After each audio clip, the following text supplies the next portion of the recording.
اپنی آخرت کی تیاری بھی اسی طرح کرو جیسے دنیا کے امتحان کی تیاری کرتے ہو۔ آپ نے حضرت علی کا ہاتھ پکڑا اور یوں اپنے سینے سے لگا لیا اور فرمایا اترضی ان یکون منزلک مقابل منزلی، علی تو جو مبارک ہو، جنت میں تیرا گھر میرے گھر کے سامنے ہے۔ تو وہ رونے لگے۔ لیکن یہی علی جن کو خوشخبری ملی ہے کہ تیرا گھر میرے گھر کے سامنے ہوگا، کسی کو یہ خوشخبری نہیں ملی سوائے مولا علی کے، وہ رات کی مناجات میں روز تڑپتے روتے ہوئے یہ کہتے تھے آہن آہ من قلت الزاد و بعد السفر و وحشت الطریق، ہائے اللہ، ہائے اللہ، ہائے اللہ، میرے پاس عمل تھوڑا ہے۔ تھوڑے عمل والے کا گھر نبی کے گھر کے سامنے بنتا ہے؟ میرا عمل تھوڑا ہے، رستہ تنہا ہے، کبھی دیکھا نہیں اندیکھا ہے، یا اللہ پتہ نہیں میرا کیا بنے گا۔ یہ روز کی پکار اور مناجات تھی۔ اور پھر دنیا کو کہتے الیہ تغررتی، دنیا تو مجھے دھوکہ دیتی ہے، ہی ہاتھ غری غیری، چل دفعہ ہو جا کسی اور کو دھوکہ دے، میں بتتو کی ثلاثہ، میں تمہیں 3 طلاق دے چکا۔ تو جن لوگوں نے آخرت کو بنا لیا وہ کامیاب ہیں، اور جن لوگوں نے آخرت کو نہ بنایا تو وہ کچھ بچے ہڈ بلوں کی ویسی نام لے لیا ہے، سیر کے لیے گئے کشتی کی، تو وہ کہنے لگے ملاح سے چاچا تنو کیمسٹری آمدی؟ اس کہ پتر اج ہی نہ سنیا کی ہوندی ہے؟ اس کہ تینوں پتہ نہیں ایسی سپیریئر یونیورسٹی دے سپیریئر لڑکے آئیں، سانو ساری کیمسٹری دا پتہ ہے۔ دوسرے نے پوچھا چاچا تو فزکس پڑھی ہے؟ اس کہ میرا بچہ میں تو اج ہی نہ سنیا، ساری حیاتیہ بیڑی بائی ہے۔ کہ چاچا تیری ادھی زندگی چلی گئی، ادھی زندگی ختم ہو گئی، سانو ایک اسی سپیریئر دے سپیریئر بچے، ساڑا برائٹ فیوچر۔ اتنے چھک موج آئی تے کشتی ہوئی ڈاواں ڈول۔ اس کہ پترو ترنا سکھیا ہی نے،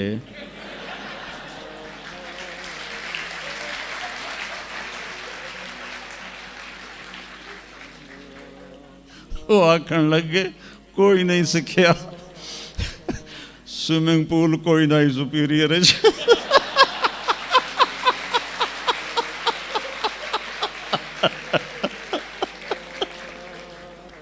تو وہ ملا کہنے لگا پترو میری تو ادھی گئی تو تہاڈی ساری گئی۔ تو میرے بچوں مرتے وقت ایسا نہ ہو کہ تم کہہ رہے ہو ساری برباد ہوگی۔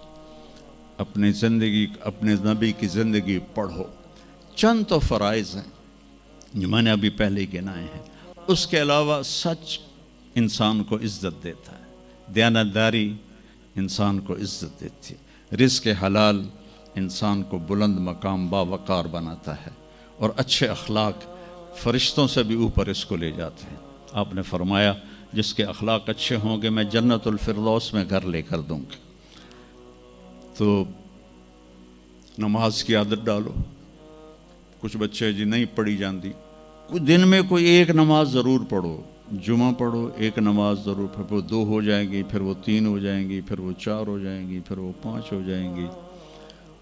میں نے جتنوں کو بھی یہ نسخہ بتایا وہ سارے اللہ کے فضل سے، گورنمنٹ کالج میں میرا تھا ساتھی، تو وہ پھر شفٹ ہو گیا انگلینڈ، تو کوئی 40-45 سال بعد اس سے ملاقات ہوئی، یہاں پاکستان آیا ہوا تھا۔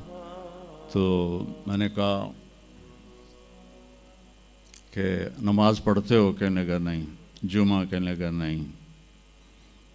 تو میں نے کہا اچھا ایسا کرو، ایک نماز شروع کر دو اور ایک جمعہ شروع کر دو۔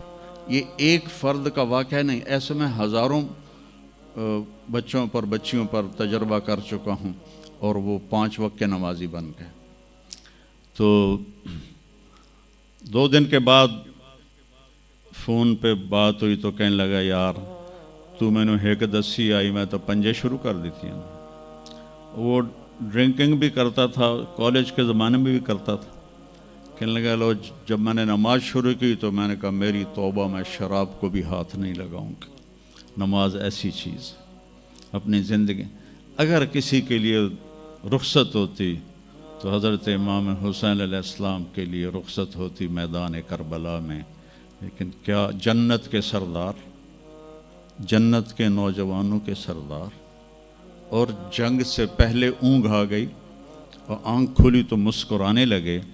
تو بہن زینب علیہ السلام نے پوچھا یہ کوئی ہسن دا ٹائم ہے, اتنی تو مصیبت آئی کھڑی. کہ بہن اللہ کے نبی خواب میں آئے ہیں, فرما رہے ہیں بیٹا میں لینے کے لیے آ چکا ہوں. تو اب یہ نماز نہ پڑھتے تو ٹھیک تھا, اتنا تو قتل و غارت چل رہا تھا. لیکن جو ہی ایسے سورج ڈھلا تو آپ نے زہیر تھے آپ کے رائٹ سائڈ پر جھنڈا اٹھانے والے, اور لیفٹ پر تھے حبیب, اور درمیان میں تھے عباس اپنے بھائی. تو آپ نے زہیر کو بلایا, کہا یہ شمر سے کہو تھوڑی دیر رک جاؤ میں نماز پڑھ لوں. تو زہیر نے شمر سے کہا, تو شمر نے کہا ہم جنگ نہیں روکیں گے, ہم سر اڑائیں گے. تو انہوں نے واپس آ کر کہا جی وہ انہوں نے جنگ روکنے سے انکار کر دیا ہے. اللہ کی قسم اب ان کے لیے کھلی اجازت تھی کہ یہ چھوڑ دیں اور سر کٹا دیں. لیکن آپ نے فرمایا سر کٹ سکتا ہے, نماز نہیں چھوڑ سکتی. آپ نے کہا آدھے لڑو آدھے نماز پڑھو. تو آدھوں کو جنگ پہ لگایا, آدھوں نے نماز پڑھی. پھر ان آدھوں کو جنگ پہ لگایا اور جو جنگ پر تھے ان کو نماز پڑھوائی. سب کو ظہر کی نماز پڑھوائی, اور عصر سے پہلے سب کے سر کٹ کے نیزوں پہ چڑھ چکے تھے. وہاں 1445 سال میں ایک واقعہ ہے جہاں نماز کی رخصت نظر آتی ہے. لیکن میرے نبی کے نواسے نے ایک مثال قائم کی, پوری امت کو ایک پیغام دیا کہ زیر خنجر بھی یہ پیغام سنایا ہم نے, نماز نہ چھوڑو. کبھی قضا ہو جائے تو رات کو سونے سے پہلے قضا دے کے سویا کرو.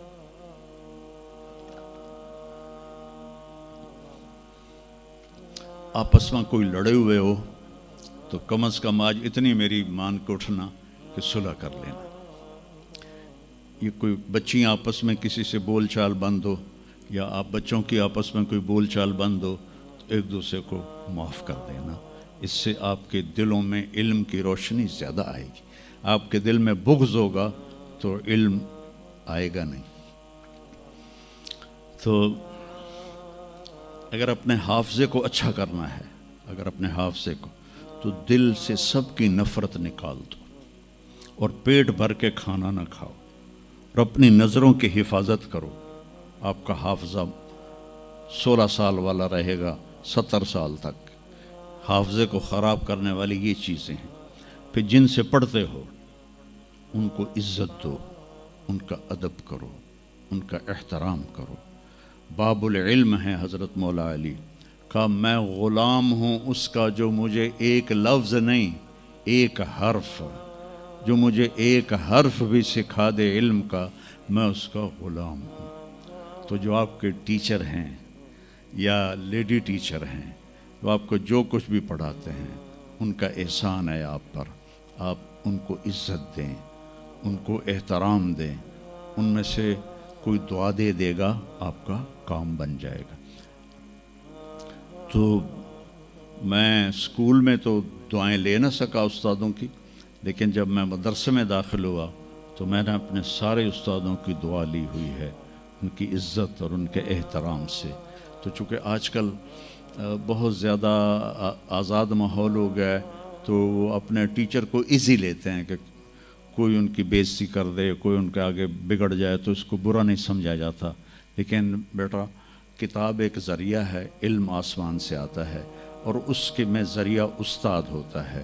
اور استادوں کو بھی کہتا ہوں کہ اپنے منصب کا خیال رکھو, اور اپنے پڑھانے کو اپنا فریضہ سمجھ کے ادا کرو. سر سے اتارنے والا کام نہ کرو, اور بھاگا دوڑی والا کام نہ کرو, بلکہ اپنی نسل کو تیار کرو. جس دن ہم اپنا علم یہیں سے حاصل کریں گے, اور باہر یورپ جانے کی بجائے اپنے ملک میں ہمیں اپنا علم ملے گا تو پھر ہماری عزت کا دور شروع ہو جائے گا. جب تک ہم علم میں غیروں کے محتاج ہیں تو ہم انہی کے محتاج رہیں گے. تو یہ چند ایک باتیں آپ کی خدمت میں ہیں. اور جب آپ کو چھٹیاں ہوں تو تبلیغ میں کچھ وقت ضرور لگائیں, اس سے آپ کو فائدہ ہوگا.